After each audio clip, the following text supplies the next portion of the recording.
Pamätáte si Opel Frontera? Legendárne offroad SUV z prelomu milénií je späť.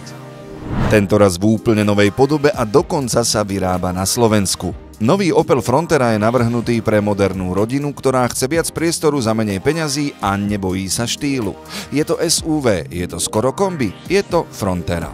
Ponúka až 7 miest na sedenie, kufor s objemom 460 litrov a po sklopení zadných sedadiel až 1600 litrov. Nemenej podstatná je svetlá výška, a to až 16 cm, ideálna aj na jazdu mimo asfalt. Dizajn rovná sa jednoduchosť. Žiadne zbytočnosti v duchu dizajnérskeho jazyka Opel Vizor.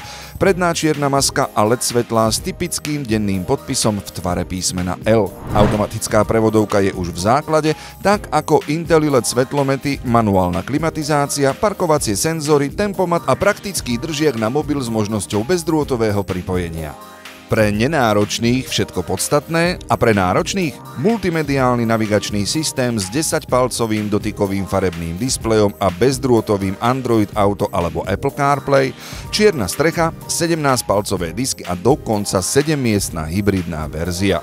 Nová Frontera ponúka 3 motorizácie, 2 hybridné a 1 plne elektrickú. Hybridy s výkonom 110 alebo 145 koní zvládnu jazdu aj čisto na elektrinu a nemusíte ich nabíjať. O všetko sa postará rekuperácia. Nový Opel Frontera je prvý Opel, ktorý sa vyrába na Slovensku. Nemecká kvalita, slovenská hrdosť.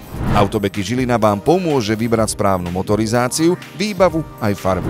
Opel Frontera to je rodinné SUV, ktoré dáva zmysel. Ponúka viac priestoru, viac zážitkov a má atraktívnu cenu. Navštívte Autobeky Žilina a rezervujte si svoju skúšobnú jazdu ešte dnes.